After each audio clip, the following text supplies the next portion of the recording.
Welcome to Stories with Liz. It is time for King Midas of the Golden Touch, one of my favorites from when I was young. In the plays of Shakespeare, we have three distinct divisions, three separate volumes. One deals with tragedy, another with comedy, and the third with history. And a mistake made by the young in their aspect of life is that they do the same thing. They keep tragedy and comedy severely apart, relegating them to separate volumes that, so they think, have nothing to do with each other. But those who have passed many milestones on the road know that history is the only right label for the book of life's many parts, and that the actors in the great play are in truth tragic comedians. This is the story of Midas, one of the chief tragic comedians of mythology. Once upon a time, the kingdom of Phrygia lacked a king, and in much perplexity the people sought help from an oracle, and the answer was definite. The first man who enters your city riding in a car shall be your king. That day there came slowly jogging into the city in their heavy wooden-wheeled wain the peasant Gordius and his wife and son, whose destination was the marketplace, and whose business was to sell the produce of their little farm and vineyard, fowls, a goat or two, and a couple of skinful of strong purple-red wine. An eager crowd awaited their entry, and a loud shout of welcome greeted them. And their eyes grew round, and their mouths fell open in amaze when they were hailed as King and Queen and Prince of Phrygia. The gods had indeed bestowed upon Gordius, the low-born peasant, a surprising gift. But he showed his gratitude by dedicating his wagon to the deity of the oracle and tying it up in its place with the wiliest knot that his simple wisdom knew, pulled as tight as his brawny arms and strong raw hands could pull. Nor could anyone untie the Gordian knot, and therefore became, as the oracle promised, Lord of Asia, until centuries had passed and Alexander the Great came to Phrygia and sliced through the knot with his all-conquering sword.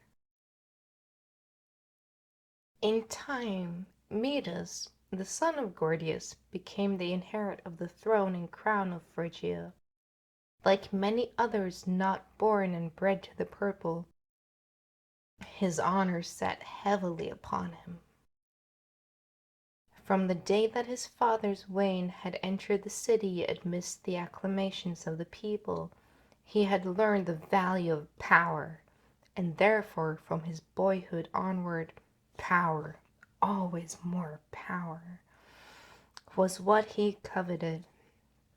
Also, his peasant father had taught him that gold could buy power.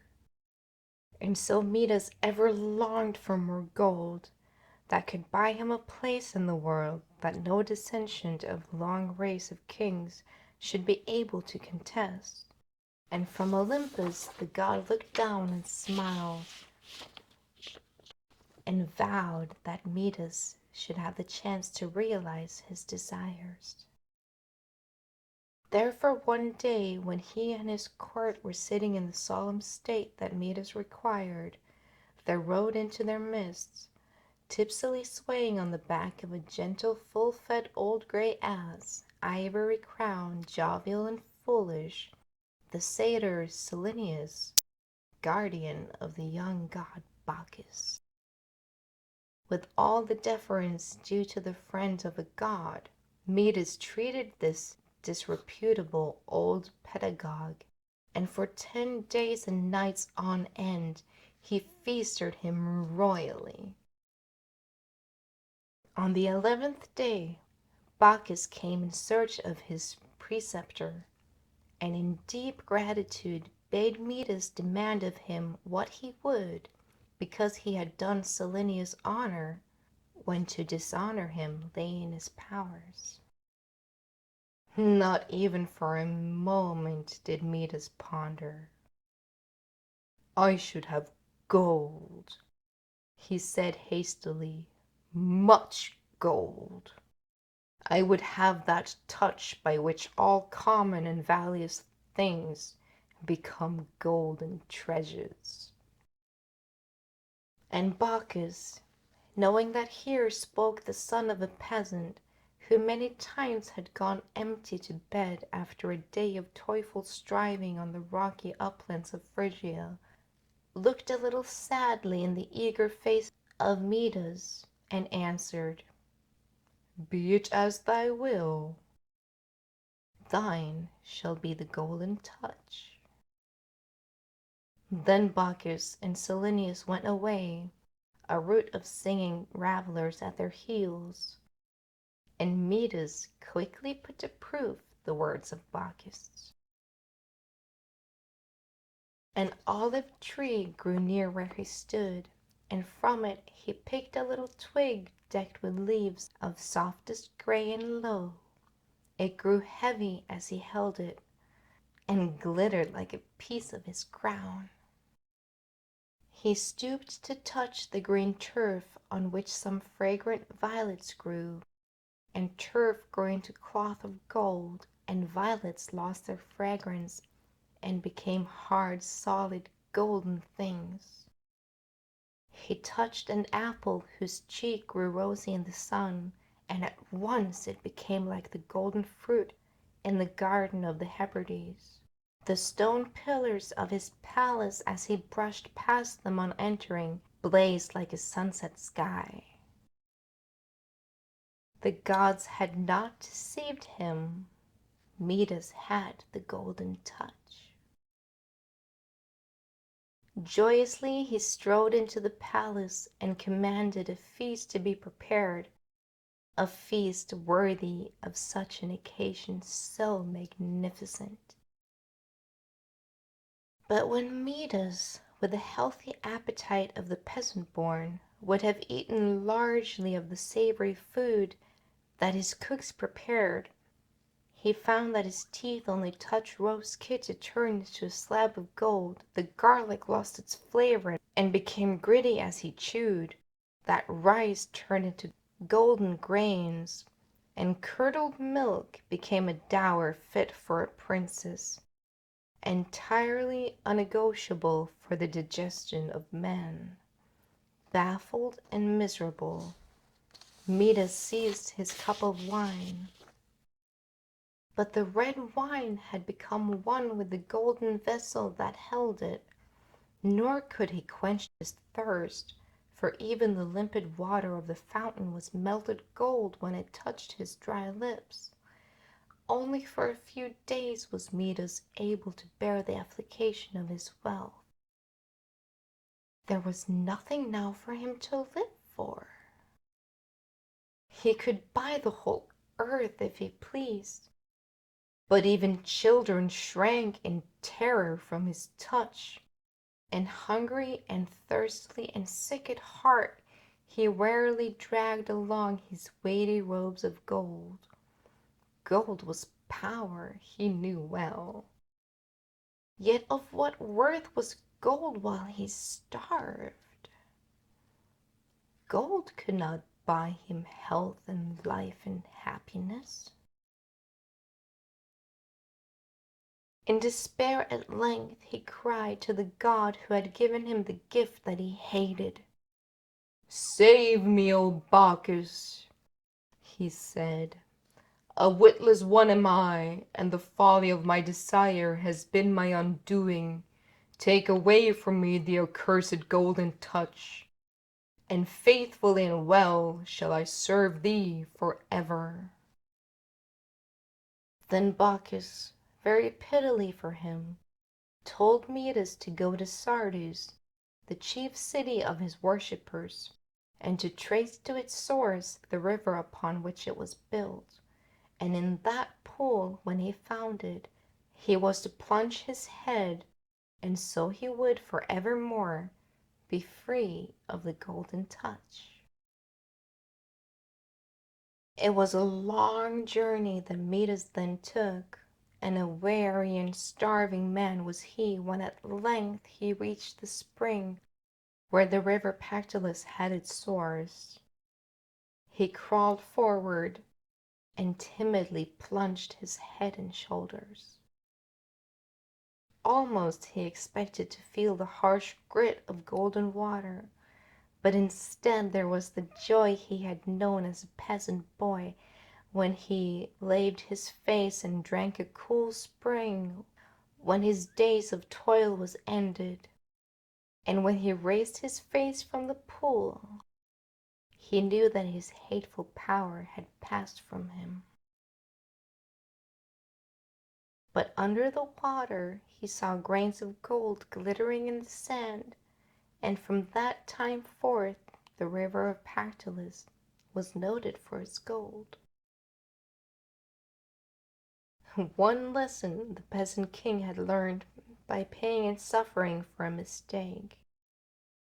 But there was yet more suffering in store for the tragic comedian.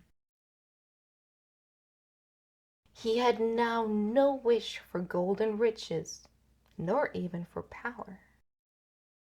He wished to lead the simple life and to listen to the pipings of Pan along with the goat herds of the mountains or the wild creatures in the woods. Thus it befell that he was present at a contest between Pan and Apollo himself. It was a day of merrymaking for nymphs and fauns and dryads, and all those who lived in the lonely solitudes of Phrygia came to listen to the music of the god who ruled them. For as Pan sat in the shade of the forest one night and piped on his reeds until the very shadows danced, and the water of the stream by which he sat leaped high over the mossy stones that passed, and laughed aloud in glee, the god had so gloried in his own power that he cried, "Who speaks of Apollo and his lyre? Some of the gods may be well pleased with his music, and mayhaps a bloodless man or two, but my music strikes to the heart of the earth itself. It stirs with rapture the very sap of the trees, and awakes to life and joy the innermost soul of all things mortal." Apollo heard his boast, and heard it angrily. "O thou whose soul is the soul of the untilled ground," he said, "wouldst thou place thy music that is like the wind in the reeds beside my music, which is as the music of the spheres?" And Pan, splashing with his goat's feet amongst the water lilies on the stream of the bank of which is said, laughed loudly and cried, "Yea, would I, Apollo, willingly would I play thee a match, thou on thy golden lyre, I on my reeds from the river." Thus did it come to pass that Apollo and Pan matched against each other their music, and King Midas was one of the judges. First of all Pan took his fragile reeds, and as he played, the leaves on the trees shivered, and the sleeping lilies raised their heads, and the birds ceased their song to listen, and then flew straight to their mates. And all the beauty of the world grew more beautiful, and all its terror grew more grim. And still Pan piped on and laughed to see the nymphs and the fauns first dance in joyousness and then tremble in fear, and the buds to blossom and the stags to bellow in their lordship of the hills. When he ceased, it was as though a tensely drawn string had been broken, and the earth lay breathless and mute. And Pan turned proudly to the golden-haired god who had listened as he had spoken through the hearts of reeds to the hearts of men. "Canst then make music like unto my music, Apollo?" he said. Then Apollo, his purple robes barely hiding the perfection of his limbs, a wreath of laurel crowning his yellow curls, looked down at Pan from his godlike height and smiled in silence. For a moment his hand slightly played over the golden strings of his lyre, and then his fingertips gently touched them. And every creature there who had a soul felt that that soul had wings, and the wings spread them straight to Olympus. Far away from all earth-bound creatures they flew, and dwelt in magnificent serenity amongst the immortals. No longer was there strife or any dis-ease. No more was there fierce warring between the actual and the unknown. The green fields and the thick woods had faded into nothingness, and their creatures and their fair nymphs and dryads and the wild fauns and creatures longed and fought no more. And man had ceased to desire the impossible.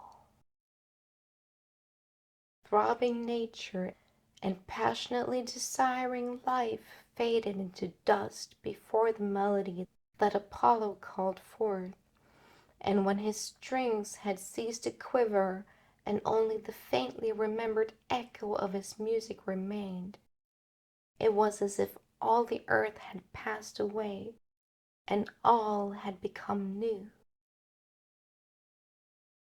And for the space of many seconds, all was silent. Then in a low voice Apollo asked, "Ye who listened, who is the victor?" The earth and sea and sky, and all the creatures of earth and sky and of the deep replied as one, "The victor is thine, divine Apollo." Yet there was one dissentient voice. Midas, sorely puzzled and ununderstanding, was relieved when the music of Apollo ceased. "If only Pan would play again," he murmured to himself. "I wish to live, and Pan's music gives me life. I love the woolly wine buds and the fragrant pine leaves and the scent of the violets in the spring. The smell of the fresh plowed earth is dear to me, the breath of the kine that have grazed in the meadows of wild pursley and of asphodel. I want to drink red wine and to eat and love and fight and work and be joyous and sad, fierce and strong and very weary, and to sleep the dead sleep that only weak mortals do." Therefore he raised his voice and called very loud, "Pan's music is sweeter and truer and greater than that of Apollo's. Pan is the victor, and I, King Midas, give him the victor's crown." With scorn ineffable, the sun god turned upon Midas, his peasant face transfigured by his proud decision. For a little he gazed at him in silence. Then his look might have turned a sunbeam into an icicle. Then he spoke. "The ears of an ass have heard my music," he said. "Henceforth shall Midas have ass's ears." And when Midas in terror clapped his hands to his crisp black hair, he found growing far beyond it the long pointed ears of an ass. And perhaps what hurt him most as he fled away was the shout of merriment that came from Pan. And fauns and nymphs and satyrs echoed that shout most joyously. Willingly would he have hidden in the woods, but there he found no hiding place. The trees, the shrubs, and flowering things seemed to shake in cruel mockery. Back to his court he went and sent for the court hairdresser, that he might bribe him to devise a covering for these long, peaked, hairy symbols of his folly. Gladly the hairdresser accepted many and many a bly, many and many of golden gifts, and Phrygia wondered while it copied the strange hairdress of the king. But although much gold has bought his silence, the court barber was unquiet of heart. All day and all through the night he was tormented by his weighty secret, and at length silence was to him a torture too great to be borne. He sought a lonely place, dug a deep hole, and, kneeling by it, softly whispered to the damp earth, "King Midas has ass's ears." Greatly relieved, he hastened home, and was well content until, on the spot where his secret lay buried, rushes grew up, and when the winds blew through them, the rushes whispered for all those who passed by to hear, "King Midas has ass's ears. King Midas has ass's ears." Those who listen very carefully to what the green rushes in marshy places whisper as the wind passes through them may hear the same things to this day. And those who hear the whispers of the rushes may, perhaps, give a pitying thought to Midas, the tragic comedian of mythology. The end. Hope to see you next time for a different type of story. More mythology to come another day. Remember to subscribe to not miss out if you haven't already. Bye for now. Have a good week.